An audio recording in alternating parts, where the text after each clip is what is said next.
Dear students, today we start the another topic of the mole concept, representation of concentration in the solution. देखिए किसी भी solution में amount का कैसे represent किया जाता है किसी भी सब्सटेंस के अमाउंट को, उसके लिए चार चीजें आपके सिलेबस की हैं। सबसे पहले मास परसेंट और वेट परसेंट, दूसरा होता है मोलरिटी, दूसरा होता है मोलरिटी, तीसरा होता है मोलरिटी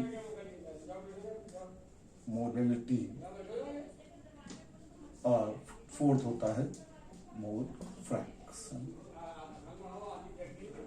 ठीक है, देखिए मास परसेंट एक बहुत आसान सी चीज होती है।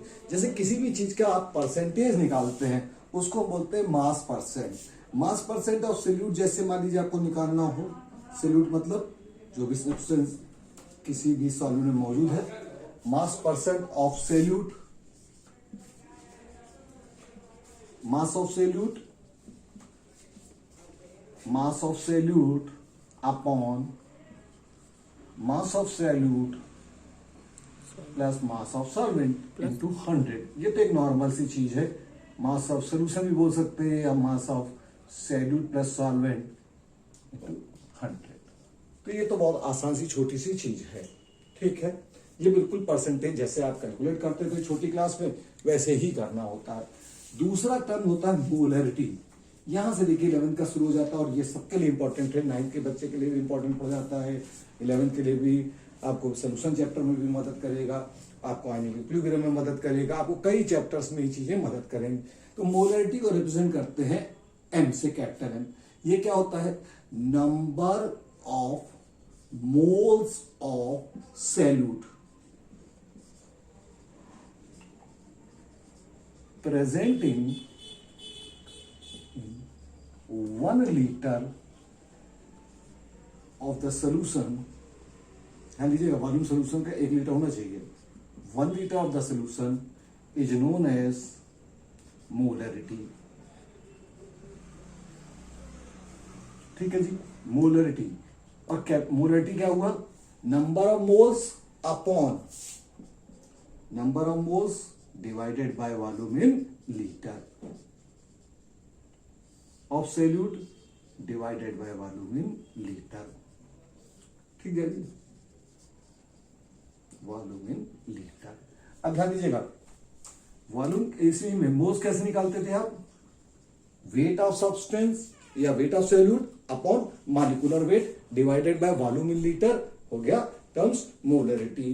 ठीक है, अब जब मोलरिटी करने के बाद, मोलरिटी बहुत आसान सा टॉपिक है, एकदम से बहुत आसान सा है। Number of moles of solute upon volume in litre किसका? सोल्यूशन का। ठीक है, volume in litre of solution.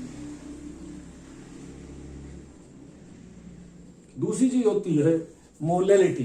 देखिए मोलरिटी क्या होता है? मोलरिटी होता है number of moles of solute divided by या number of moles of solute present in 1000 gram of solvent और 1 kg ऑफ सॉल्वेंट। और इसको रिप्रेजेंट करते हैं स्मॉल एम से, moles of solute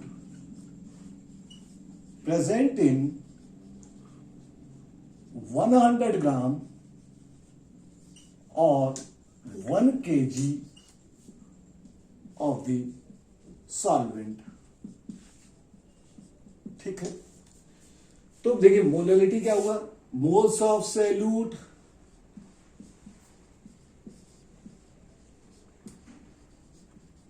upon weight of solvent in KG. Solvent का wait कैसे निकालेंगे? सोल्यूशन के वेट से सोल्यूट को माइनस कर देंगे और वो आ जाएगा ग्राम में, और उसमें 1000 से डिवाइड कर देंगे, वो कन्वर्ट हो जाएगा केजी में। ठीक है जी, और याद रखिएगा कि मोलरिटी जो होता है वो बेस्ट मेथड रिप्रेजेंट करने के काम में आता है कंसंट्रेशन को। क्यों? क्योंकि इसमें वॉल्यूम का इन्वॉल्वमेंट कहीं पर भी नहीं होता है। ठीक है, तो याद रखिएगा number of moles of solute present in 1000 और 1 किलोग्राम ऑफ दिस सॉल्वेंट। तो वेट ऑफ सॉल्वेंट कैसे निकालते हैं? Weight of solution minus weight of salute. ये ध्यान रखिएगा, ज्यादातर बच्चे थोड़ी सी गलती कर जाते हैं यहां पर, ठीक है। तो यहां से आपका मोलैलिटी का टर्म्स खत्म हो गया। तीसरी चीज होती, चौथी चीज मोल फ्रैक्शन। देखिए ये बहुत आसान सी चीज है, ये एक रेशियो होता है individual mole and total mole का, ठीक है। It is the ratio of individual mole, it is the ratio of individual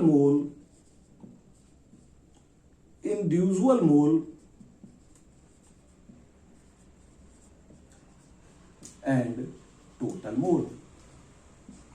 मतलब अगर किसी टोटल मोल्स, अगर किसी क्लास के भी मोल फ्रैक्शन निकालने या किसी स्टूडेंट्स के मोल फ्रैक्शन निकालने, तो स्टूडेंट के मोल डिवाइडेड बाय स्टूडेंट्स के मोल प्लस टीचर के मोल हो गया मोल फ्रैक्शन ऑफ स्टूडेंट्स, ठीक है।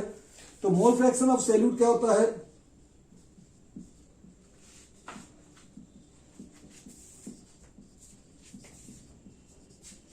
मोल्स ऑफ सैल्यूट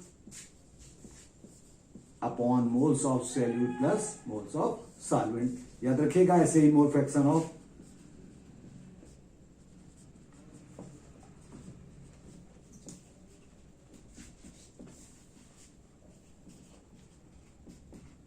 और अगर आपको मोल फ्रैक्शन ऑफ सॉल्वेंट निकालने हैं तो moles of solvent divided by moles of salute plus moles of solvent.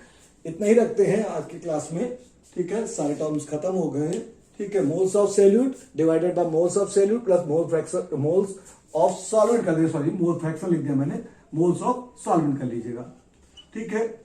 और मोल फ्रैक्शन ऑफ सॉल्वेंट अगर आपको निकालने हैं तो moles of solvent upon moles of salute plus moles of solvent, it is the mole fraction of solvent. उम्मीद करते हैं ये टॉपिक खत्म हो गया, ठीक है। इसमें एक आगे वाली क्लास में पढ़ेंगे नॉर्मेलिटी टर्म्स, ठीक है। वो आपको बहुत काम आएगा। उम्मीद करता हूँ वीडियो आपको समझ में आया होगा, सारी चीजें कॉन्सेप्ट क्लियर हुआ। पसंद आया हो तो वीडियो लाइक करें, सब्सक्राइब करें, दोस्तों से शेयर करें। Thank you.